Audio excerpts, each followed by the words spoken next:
este momento y tenemos visitas en piso. Vamos a conversar de varios temas, en este caso que, bueno, tienen que ver con el ámbito judicial, pero también siempre podemos dar recomendaciones pero muy importantes que le vienen muy bien a nuestros televidentes, a nuestra audiencia. Lo presento, por supuesto, al juez penal de niños y adolescentes, el doctor Pablo Barbiroto, está aquí presente. Muchísimas gracias, juez, por acercarse hasta aquí, a los estudios de Canal 6. Muchas gracias a ustedes por la invitación. Bueno, bienvenido en principio, y la primera pregunta que quisiera hacerle es, en este caso, bueno, en su rol, en su labor, trabajando con niños y adolescentes. En este caso, pensando justamente en los televidentes que nos están escuchando en este momento, ¿cuándo hay que realizar una denuncia específica si notamos algunas, ¿cómo decirlo, no? Algunas situaciones complejas en niños y en adolescentes? Si notamos, si sabemos, si registramos alguna evidencia respecto a una situación de estas características, ¿no? Bien, es interesante la pregunta que planteás, primero porque recientemente se sancionó una ley, que es la ley Lucio, que todavía no está reglamentada por la provincia, pero brevemente seguramente se hará esa circunstancia. Pero la provincia de Entre Ríos ya había avanzado muchísimo a diferencia de otras provincias, y el año 2008 la legislación entrerriana dice que cualquier persona que tome conocimiento de una situación de vulneración de derechos, esto cuando hablamos de vulneración de derechos tenemos que hablar cuestiones de maltrato físico, cuestiones de violencia sexual en la niñez y la adolescencia, lo que generalmente se llama como abuso sexual infantil, que no es la denominación correcta, pero se conoce de esa manera.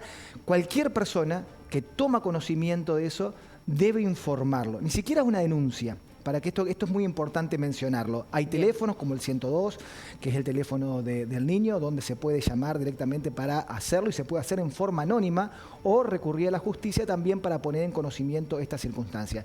Lo importante es que la persona informa y no denuncia. Y esto tiene sus consecuencias también, porque no queda expuesta posteriormente a amenazas o represalias de aquella persona. Es anónimo. En principio, si lo hace telefónicamente, es anónimo, pero no es el denunciante. No va a ser la denuncia anónima en sí mismo, porque puede ser llamado como testigo, pero se puede buscar la identidad de un testigo reservado. Pero lo importante es que no queda como quedaba antes el nombre del denunciante sobre su denuncia sobre abuso sexual, por ejemplo, ¿no? Sino que es el Ministerio Público de la Defensa, que es un funcionario del Ministerio Público Pupilar en el ámbito de la justicia, quien realiza la denuncia, y a partir de ahí ya interviene un fiscal y un juez para llevar adelante este tipo de proceso. Lo que nosotros en la provincia de Entre Ríos, del año 2010, tenemos un protocolo interinstitucional para casos de abuso sexual en la niñez y la adolescencia. Esto es un protocolo modelo que se está copiando en toda Argentina y en la región, porque intervienen todas las instituciones que deberían intervenir ante una sospecha de abuso sexual. Y fíjate, o maltrato, pero hago referencia principalmente que lo que más se ha hecho interferencia con este protocolo y lo que más se ha denunciado han sido los abusos sexuales infantiles en estos casos, ¿no?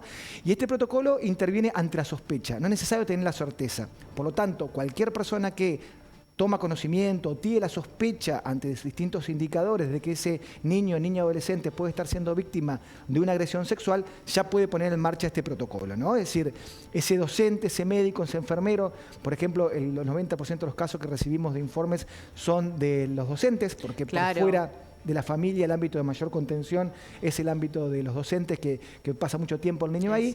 Directamente ante el breve relato del niño, sin indagar, si el niño cuenta, me pasó tal cosa, ya se puede poner en marcha este protocolo. No convertirse en un investigador, en un fiscal, ese docente, para saber cómo fue, cuántas veces fue, o quién fue el autor, sino que lo que busca... Y también el cuidado, ¿no? de esa criatura en ese contexto que exactamente. Bueno. Ese protocolo lo que busca como principal medida es evitar la revictimización de ese niño, niña adolescente. Es decir, las menos intervenciones posibles dentro de un proceso penal, porque el proceso penal no solamente causa un grave perjuicio al imputado, sino también a las víctimas de este tipo de delitos, ¿no? Entonces, las menos intervenciones posibles, lo mismo que las revisaciones médicas que se hacen y la escucha activa de ese niño, y participar en los actos indispensables del proceso, ¿no? En este caso, lo hemos visto muchas veces, participar de los diferentes operativos de la justicia yendo a los diferentes barrios de la ciudad de Paraná. Hablando precisamente, ¿no? de esta situación particular de niños, adolescentes, ¿qué encuentran cuando se acercan a los barrios? Bueno, primero que es un programa sumamente valioso porque es acercar el sistema de justicia a los barrios más vulnerables. Y esto es muy importante porque muchas veces barrios sumamente vulnerables de la ciudad de Paraná, que están a 5 minutos o a 10 cuadras del casco urbano, del casco céntrico, por decirlo de alguna forma, o del centro cívico, tienen poca posibilidad de acceso a justicia.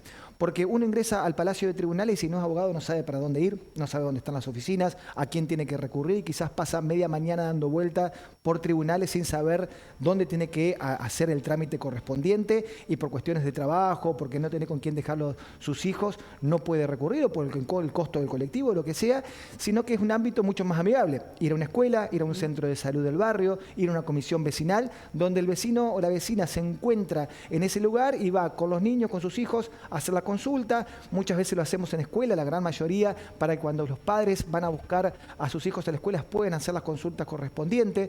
Y es un ámbito mucho más amigable que el ámbito de la justicia propiamente dicho, ¿no? Pensaba también en un contexto cuando, ¿no? de acercarse justamente ustedes a los diferentes barrios.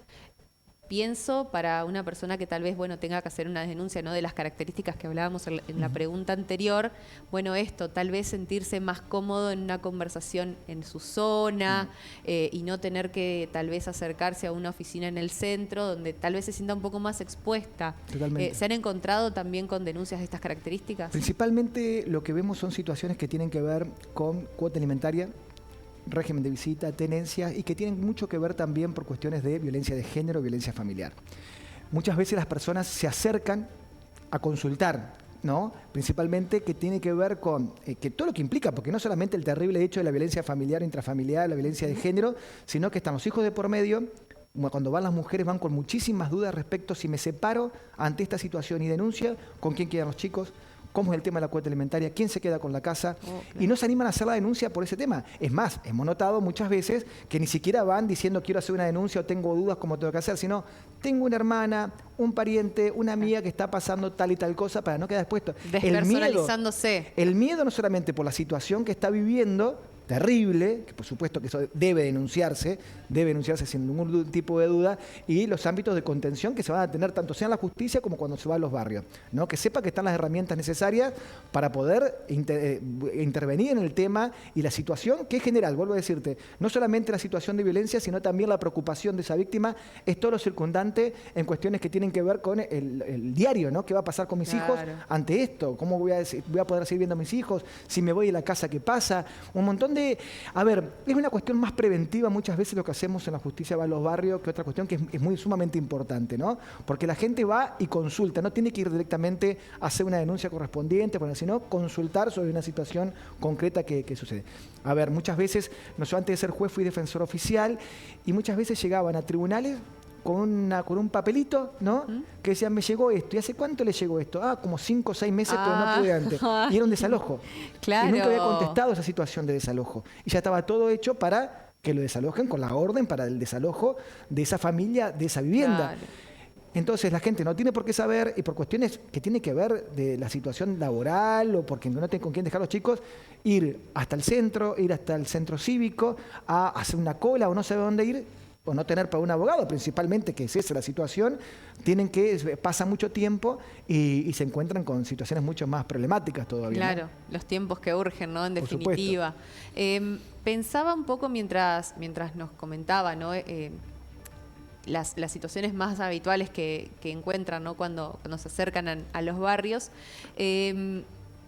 Me ha tocado en este rol periodístico de entrevistar a muchas mujeres que lamentablemente viven situaciones de violencia y siempre dan cuenta, ¿no? En su relato que se les complica mucho salir de la situación de violencia porque económicamente no son solventes, no tienen otro lugar donde habitar, también, por supuesto, dependen económicamente muchas veces de la misma persona que las violenta. Entonces, también a sus hijos, muchas veces. Y en verdad quería preguntarle, en este caso, de qué manera una mujer con hijos a cargo, con niños, puede presentarse ante la justicia y dar cuenta de esta situación y si hay algún ¿cómo decirlo?, algún lugar donde esa mujer tal vez pueda ser trasladada sin correr riesgos Totalmente. mayores. Lo más importante, siempre hay que hacer la denuncia.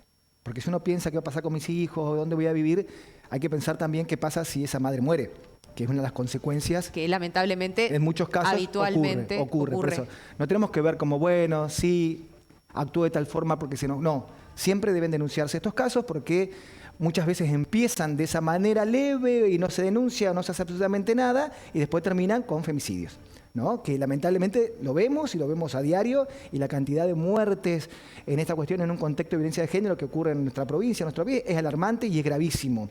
Por lo tanto, hay que sacarse el miedo porque el abusador en este sentido, el violento, se vale de ese miedo también porque sabe que no lo va a denunciar, a dónde se va a ir si no tiene dónde irse y todas estas circunstancias. Lo primero es hacer la denuncia y después hay un montón de organismos, no solamente el Poder Judicial, sino dentro de una corresponsabilidad administrativa de todos los poderes del Estado, que debemos actuar, por supuesto, y dar una respuesta a ese grupo familiar. Desde el COMNAF, con respecto a los hijos menores de edad, con respecto a la mujer, también buscando algún lugar habitacional para que pueda suplir esta situación, ¿no? Y por supuesto, darle las garantías necesarias ante esa denuncia. En el caso de la adolescencia, que es una edad, ¿no? Muchos dicen es la edad como más difícil. ¿Sucede también que cuesta más hacer denuncias tal vez de maltratos, de abusos? ¿O han cambiado los tiempos, tal vez por el crecimiento de denuncias, se animan a hablar más? ¿Cómo ve usted desde su lugar, desde su rol? No lo hace en el ámbito judicial, sino que siempre lo hace en el ámbito de contención. Es decir, cuando ese niño o ese adolescente puede llegar a hablar, lo hace en un ámbito de contención, le cuenta un adulto y es el adulto generalmente el que comenta esa situación. Vuelvo a repetirte, es en el ámbito de la escuela, principalmente, donde ocurren estas develaciones. A prestar atención, entonces, a las narraciones de los chicos. Y los docentes prestan mucha atención. Durante la época de la pandemia estábamos en contacto permanente con un montón de docentes sumamente comprometidos, como la mayoría de los docentes en la labor que desarrollan, y estaban muy preocupados porque no tenían contacto con un niño o con una niña, le acercaban ellos el material para ver cómo estaban, de situaciones que ellos sospechaban que podía haber algún tipo de maltrato o ese tipo de situación. O sea que es un trabajo sumamente articulado. Hoy los chicos tienen mucha más información, pero esta información con respecto a denunciar no se ve que vayan ellos mismos a tomar el conocimiento, sino que develan la situación a algún adulto y el adulto, en nuestra responsabilidad como adultos, es quien toma la intervención y realiza la denuncia correspondiente o la comunicación en estos casos, ¿no? También me parece muy importante que quede claro. Justamente vemos muchos adolescentes que hacen descargos tal vez en sus diferentes redes sociales. Esto nada tiene que ver con el ámbito de la justicia. Un descargo en una red social es una característica, pero no tiene repercusión judicial. Me interesa en este caso que aclare también en este punto, porque vemos por ahí, ¿no? Sí, no, por supuesto que no, porque eso primero que va a estar en un ámbito privado, generalmente el de las redes sociales, quienes son sus amigos o los seguidores de esa persona, y muchas veces también lo que se ve es el escrache. En redes sociales sin hacer la justicia, sin recurrir a la justicia. Claro. Y eso no es justicia, la justicia no va a intervenir entre estos casos directamente, al menos que estemos hablando de un delito de acción pública como un homicidio o alguna cuestión de respecto que digan, no sé, tal persona mató a tal otra y pueda tomar conocimiento. Exacto. Pero esta cuestión es de que se toman como una especie de justicia por mano propia, principalmente cuando los delitos están prescriptos, los delitos sexuales. También puede generar alguna situación con consecuencias para esa persona que lo publica, ¿no? Desde el punto de vista penal. Y tampoco es justicia ni es un acto de justicia directamente, porque la posibilidad de justicia es que una persona que sea acusada pueda llegar a defenderse de esa acusación. Como se dice no solamente en estos casos, sino cualquier caso de justicia por mano propia, no es justicia, ningún tipo de justicia, porque no interviene la justicia, sino que es una venganza privada, por decirlo, entendible en algunos casos, por supuesto, porque principalmente en las agresiones sexuales o las violencias sexuales, con el tema de la prescripción de los delitos, esto genera muchas veces esta reacción, ¿no? Porque el tiempo de la prescripción básicamente es el transcurso del tiempo de determinados delitos, en todos los delitos, en estos casos, excepto lo de lesa humanidad, que son delitos contra la humanidad, que no prescriben. Genocidio, que no prescriben, pero el resto de los delitos comunes prescriben todos, ¿no?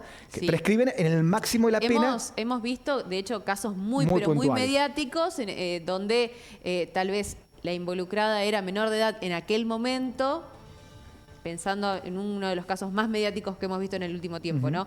Y mucho tiempo después, cuando ya es mayor, hace la denuncia Y No se tiene encuentra justamente que no hay un respaldo porque ese delito de aquel momento, aunque ella haya sido menor, prescribió. Es que ahí que esto tiene que ver con la propia esencia de este tipo de delito. Tenemos que tener en cuenta que la persona, en el 98, 95, 98%, no están claras las estadísticas, estas violencias sexuales se producen en el ámbito intrafamiliar. Es decir, que siempre, o casi siempre, vamos a ser más claros, la persona que comete este tipo de delito es alguien de afecto para la víctima. Una persona que tenía que brindarle contención, afecto, que hace todo lo contrario. Y ese niño, ese niño adolescente, mucho más compleja por eso no denuncia. sabe cómo actuar. Y lo peor de todo es que le hace cargar sobre las espaldas de este niño o niña adolescente el secreto. Si vos contás algo, a vos te van a meter en un hogar, a mamá, la cosa, a mí me van a meter preso, te van a separar de todos tus hermanitos, y lo peor de todo es que eso ocurre muchas veces cuando se da este tipo de denuncias, ¿no? Y esta cuestión que hablábamos, la cuestión económica, y si a mí me meten preso, nadie los va a poder mantener, y un montón de cuestiones. Ay, y sí. tiene que ver con todo esto, y generalmente cuando uno puede elaborar esta situación sumamente traumática, que puede develarlo, lleva un montón de tiempo, no es algo, son muy pocas personas que pueden, me pasó esta situación y puedo comentar. Y ni siquiera estamos hablando en niños o adolescentes, sino también en mujeres adultas que son víctimas de algún delito de violación. Muchas veces existe un tiempo de elaboración de todas estas circunstancias, no todos reaccionan de la misma forma. Y sucede que muchas veces cuando ese niño o niña puede entender lo sucedido, el delito está prescripto. Por suerte en la Argentina se han modificado las leyes y en 2015 tenemos, 2011 lo que era la ley Piazza, que era a partir de los 18 años de edad. La ley Piazza no existe más, esto lo digo porque el caso mediático que estábamos hablando se hacía referencia a los medios de comunicación, ley Piazza, no, existe la ley del tiempo, de respeto al tiempo de las víctimas. Que una denuncia va a empezar a correr la prescripción no del momento que ocurrió el hecho, sino a partir del momento de que la víctima puede denunciarlo, ¿no?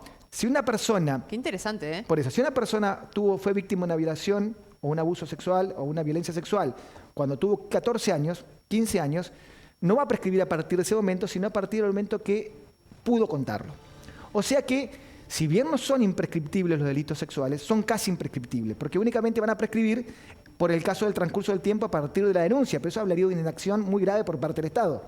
¿Se entiende? Exacto. Por eso, cuando se habla de la imprescriptibilidad de delitos sexuales, por más que sea una intención loable de muchos movimientos, es algo que no se podría dar, porque no resistiría el análisis judicial, porque no existe el delito imprescriptible, excepto lo de lesa humanidad que hacíamos referencia anteriormente. Exacto. Pero con este tipo de reformas, ¿no? Casi no prescribirían los delitos porque se va a empezar a contar ese plazo a partir del momento mismo de la denuncia, una vez que la persona alcanzó la mayoría de edad y puede llegar a denunciarlo. Lamentablemente esto es de 2015 hacia adelante.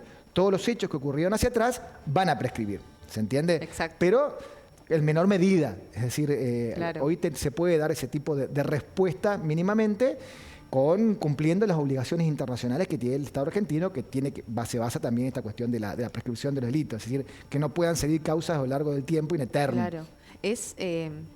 Me parece muy, pero muy interesante esto que usted marca, ¿no? De el tiempo de poder contar, Yeah. ¿no? Que, bueno, creo que efectivamente hay un momento específico donde una persona se atreve a narrar situaciones muy violentas, situaciones de abuso, que sabemos es complejo de sentirse tan pero tan expuesto y tan vulnerable. Quería consultarle en este caso, dentro de su experticia, si dentro del sistema está previsto también un acompañamiento, una red con profesionales, porque bueno, también sabemos que es muy pero muy complejo exponer todo este tipo de cuestiones que tal vez asumimos que forman parte de la intimidad, pero también es un delito. Totalmente. A la par, ¿no? Delitos más graves y tremendos. Exacto, para una persona. entonces dejan de ser parte de la intimidad, en este caso para ser juzgados, y en ese punto me parece muy, pero muy importante también, bueno, de qué manera también el mismo sistema judicial, bueno, genera una suerte de red allí sobre aquel adolescente o aquel niño en este caso, bueno, para poder transitarlo de la mejor manera. Totalmente.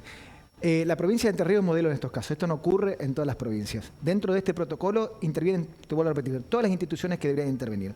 Ese niño, esa niña va a estar acompañado por el representante del Ministerio Público Pupilar, que es un funcionario de la justicia que vela por sus derechos, por el Consejo Provincial del Niño Adolescente y la Familia y el Centro de Asistencia a la Víctima de Delito.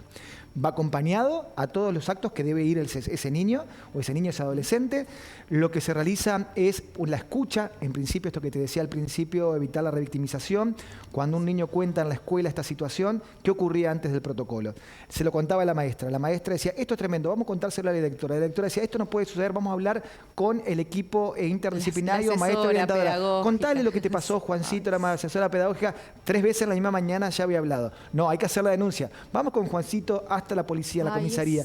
Contale al señor policía, ¿qué te pasó, Juancito? Me pasó tal y tal cosa. No, entonces hay que hacer una revisación médica. Y vamos acumulando y son una, Cuando dos, ese tres. niño, esa niña llegaba a la justicia, ya no quería hablar más. ¿No? Ya no quería contar más lo que le había sucedido. Y principalmente porque intervenían profesionales que no estaban, o personas, mejor dicho, agentes que no eran profesionales para escuchar el relato del niño. Quizás lo escuchaba antes un juez, un secretario, una jueza, un empleado, ¿no? Que le decía, ¿quién te violó? ¿Cómo fue? ¿Cuántas veces sucedió?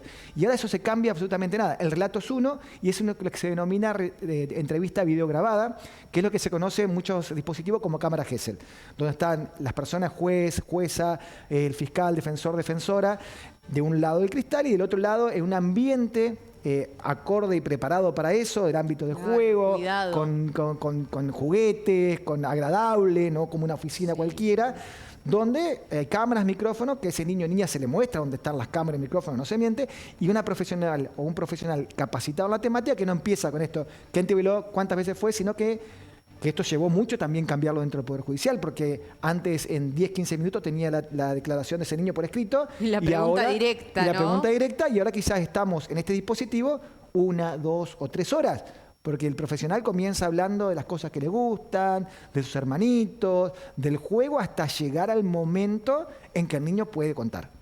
Y si no puede contar, diferente. Y si no puede contar, no se presiona ni se esfuerza. Se termina la entrevista, listo, nos vemos otro día y se ve a través de la pericia y distintos elementos. Porque esto, como decías vos, de la privacidad. Vos fíjate que del mundo del derecho estos delitos se llamaban delitos de alcoba, porque eran en la habitación o en la privacidad. Ese relato de ese niño niña, el crimen pasional, por ejemplo, con el femicidio. Claro, llamarlo de esa forma. Han cambiado completamente las carátulas. Y estamos hablando de hace muy poco tiempo atrás. Sí. ¿No? Es decir, tenemos femicidas que tienen monumentos en acá en Santa Fe. No más lo podés ver en estas circunstancias. Crímenes pasionales o que no tienen nada que ver, y hoy lo podemos ubicar por lo menos con un nombre, y cuesta todavía, pero este tipo de delitos, y también fíjate que también se llamaban delitos contra el honor. Es cierto. Hace un tiempo, hace 20 años atrás. Y no sabía si se protegía el honor de la persona que había abusado o la víctima que había sido víctima. ¿Contra quién se protegía? ¿No? Es decir, sí, estamos hablando, y que la mujer, ya sacando el ámbito de lo que es la niñez y la adolescencia, y todavía ocurre y lo vemos en juicio, tiene que demostrar que sobrevivió heroicamente un hecho de violación, y porque, a ver, tiene que decir, tengo heridas, tengo todo, para poder decir que me crean. Y hoy cambia eso, porque hoy tenemos condena con el relato único de la víctima. No solo el relato, por supuesto, sino acompañado de todos los profesionales que intervienen, que dice, ese relato es creíble, ese relato es veraz y es compatible con la situación de violencia, porque si no, no podemos condenar a nadie, ¿no? Es decir, lo más importante es escuchar ese relato de la víctima. Principalmente en niños y adolescentes no se da una cuestión de mendacidad, de mentir, porque hay cuestiones que ese niño o niña no puede conocer nunca sin la vivención. Y tampoco en mujeres adultas que pasan por una situación de violación, nadie violaría, yo como juez lo puedo decir, dentro del sistema penal, como juez penal, denunciaría falsamente para pasar por un proceso donde es sumamente victimizada y se hace un juicio más sobre la víctima que el abusador en muchos casos. Y lo vemos mediáticamente actualmente en un montón de circunstancias donde, acá también en la provincia de Santa Fe, un juez, porque una persona se puso preservativo, entendió que no había violación. Exactamente. Bueno, entonces, ese caso fue por eso. tremendo. Entonces, fíjate cómo por supuesto que hay mucho de cambiar y es importantísimo lo que es la perspectiva de género dentro del ámbito de la justicia, en todos los ámbitos, por supuesto, pero el ámbito del juzgamiento con perspectiva de género y aplicar la normativa internacional, que no es nada más que eso, directamente al momento de que una víctima va a declarar o va a ser víctima del proceso. Pues fíjate que de cada 10 violaciones que ocurren en la Argentina se denuncian menos de 3. O sea que cuando hablamos de denuncias falsas, en estas circunstancias es todo lo contrario. Se denuncian menos de los hechos que ocurren. Estos son hechos datos del INDEC, ¿no? Es decir, estamos hablando de instrumentos públicos, no estamos diciendo, sí, se hizo un relevamiento. Se denuncian menos de los hechos. Se carga sobre la cuestión, debe querer plata, o lo hace por esto, o por otra circunstancia, o por despecho. Una venganza. No existe ningún otro tipo de delitos. Si a vos te roban el celular a la salida de acá, nadie te va a preguntar cómo estabas vestida al momento que te robaron el celular. ¿Se entiende? Y un hecho de una violación, generalmente se preguntan, y muchas veces fiscales o las contrapartes hacen este tipo de preguntas. ¿Qué hacía usted a la noche en ese momento y por qué estaba vestida de esa forma? ¿Usted no se habrá insinuado? A vos no te va a preguntar si te roban el celular, si otras veces andabas regalando el celular por ahí. Claro. Tenía ganas de entregárselo a una persona. ¿Qué pasó? Y el ladrón se confundió porque vos andabas regalando celulares. Es decir, se basa muchas veces en consentimientos pasados para decir que ese consentimiento es válido. Es mucho lo que se debe cambiar todavía y vamos a seguir viendo un montón de esta perspectiva porque todos tenemos que desaprender, ¿no? Lo que se llama desconstruirse en muchos casos, pero en el caso de la justicia, desaprender prácticas, bibliografía, leyes que heteronormativas también, que fueron hechos por hombres en otro momento y que tenemos que hacer otro tipo de interpretación, ¿no? Yo pienso que vamos en un buen camino, falta muchísimo, pero fíjate que dentro de este protocolo de abuso en la provincia de Entre Ríos se establece que la víctima cuando va a declarar, es menor de edad, no tiene que ir a declarar nada al juicio, sino que se reproduce el video de esa entrevista que se hace, pero si quiere ir a declarar, que generalmente las adolescentes quieren hacerlo, pero a diferencia de lo que se cree, muchas quieren enfrentar a su agresor sexual para que les diga que si no fue eso lo que ocurrió, van acompañadas de otra persona. Es decir, es muy inédito, es casi imposible ver en algunos juicios en otras provincias que alguien vaya con su madre, con su psicóloga, acompañado, al lado, tomándole la mano nada más como una persona de apoyo para que se sienta cómodo para declarar. Y en la provincia de Entre Ríos ese protocolo también hace referencia a que cuando va a declarar la víctima se retire el imputado o el acusado. Claro. Y ese imputado no lo puede seguir por un circuito de televisión cerrada. No está. Se garantiza el derecho de defensa con su abogado defensor, ¿no? Que después le transmitirá lo que sea, pero tener enfrente a su agresor, por supuesto, esto puede ir a temor a prestar su testimonio, un montón de cuestiones que son sumamente atendibles en estos casos, ¿no? Entonces, son interesantes estas nuevas prácticas que se están estableciendo. Le agradecemos muchísimo su presencia aquí en los estudios de Canal 6. Reitere, por favor, en este caso, las líneas para realizar denuncias, tanto de niños también como de adolescentes. En primero, otra cuestión. El Poder Judicial en Paraná y en toda la provincia, pero vamos a referirnos a lo que estamos en Paraná, está abierto los 365 días del año, las 24 horas del día. Siempre hay un funcionario judicial que está de turno. Por lo tanto, no acepten nunca una respuesta, decir, no está o venga el lunes, y principalmente en estas situaciones de violencia sexual de las escuelas, porque son situaciones que nos han comentado y lo cambiamos internamente, por supuesto, de decir, no, ese funcionario venga el lunes porque ya se retiró. Se tiene que llamar a ese funcionario, tiene que estar presente, tiene que atender y tiene que dar una respuesta. Bien. Sea el día que sea y la hora que sea. Por eso hay una mesa de información permanente las 24 horas en tribunales. O va a la comisaría o se va a tribunales a esa mesa de información permanente, abierta las 24 horas a la entrada de tribunales, que le van a informar cómo debe actuar o qué debe hacer o con qué funcionario se debe hablar, si es urgente o no urgente la situación también, ¿no? Y a partir de ahí también hay un teléfono que es un 0800, que es 0800 mesa. Se marca de esa forma y también las 24 horas se puede se puede comunicar con el Poder Judicial o si no el teléfono del niño que es el 102. Y recordar también que la ley entrerriana, la ley de niñez y adolescencia, dice claramente que cualquier persona, no tiene que ser padre, madre o familiar, puede ser un vecino o un docente, que tome conocimiento de una situación de maltrato, vulneración de derechos de un niño o niña adolescente, lo puede comunicar y lo comunica en forma anónima a ese teléfono, dando los datos necesarios, por eso, ante una sospecha estoy hablando. Si se tiene certeza, por supuesto, pero si sospecha una situación, también se puede recurrir a quien le corresponde determinar si el hecho existió o no con certeza de la justicia, no al docente, no al vecino, no a ese familiar. Le agradecemos muchísimo, juez, en este caso, juez penal de niños y de adolescentes, Pablo Garbiroto, conversaba aquí en los estudios de Canal 6. Bueno, tocamos un montón de temas, pero es muy importante en este caso que tengan la información también en el caso de sospechas, de denuncias.